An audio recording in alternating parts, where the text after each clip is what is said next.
Emily Wilde's Compendium of Lost Tales by Heather Fawcett. Part 1: The Scholar's Gambit. For 2 books, we've watched Dr. Emily Wilde, the world's most dedicated, most meticulous, and most wonderfully curmudgeonly dryadologist, chase myths across the mortal world. She compiled her definitive encyclopedia of faeries, not as a folklorist, but as a scientist. She documented the folk-like species, dangerous, beautiful, and utterly foreign. She thought she knew all the rules of faerie. But in Emily Wilde's Compendium of Lost Tales, the rules have changed entirely. Her former rival, now her flamboyant, mercurial, and undeniably fake fiancé, Wendell Bambleby, has finally dragged Emily where no unassuming scholar belongs, to the heart of a fairy realm. The goal? Not to observe, not to study, but to seize a throne.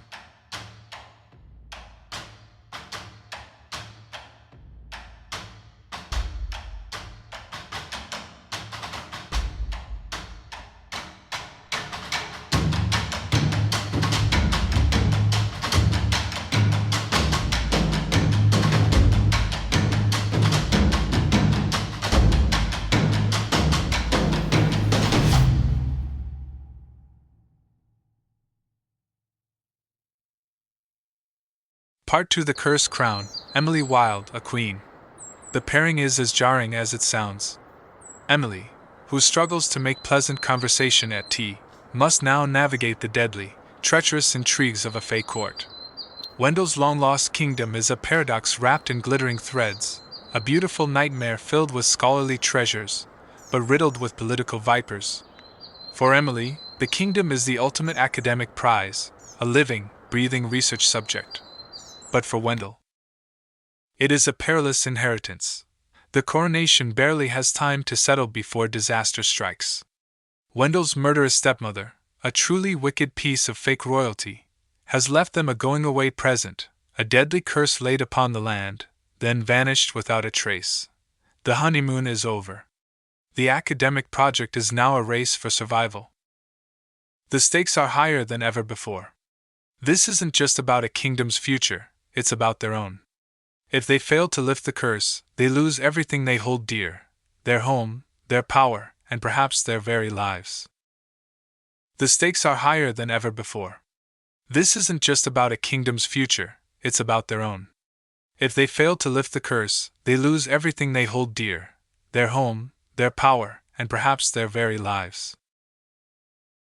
Part 3: Magic, Lore, and the Power of Story. How does a bookworm beat a murderous queen? Not with a sword. Not with brute force. But with the only weapon Emily Wilde has ever truly trusted: knowledge.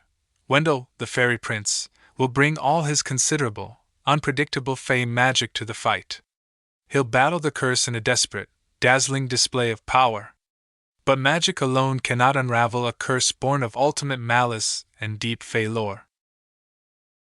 This is where Emily shines. The solution isn't in the present day, it's in the forgotten past. The answer lies in the stories, the lost tales that no one else has bothered to collect, the precise, often chilling details documented in her own compendium. Emily must now read the fairy world itself like one of her beloved, dangerous books. She must use her dryadology to understand the logic of the magic, her folklore studies to predict the villain's next move.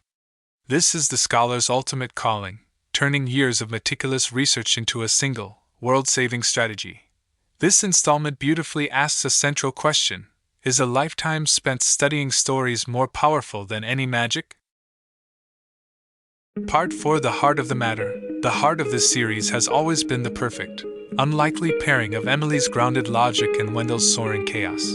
In Compendium of Lost Tales, their partnership is tested by fire, intrigue, and the very real possibility of losing their new home. Will Emily, the unassuming scholar, be able to summon the regality, the bravery, and the necessary ruthlessness required to pass for a queen? Or will the demands of royalty strip away the charmingly awkward nature we've come to love? Prepare for a journey that is heartwarming, enchanting, and exhilaratingly dangerous. It's a love story between a woman and her books, a woman and her fae prince, and a woman and the beautiful, perilous world she was meant to reign over.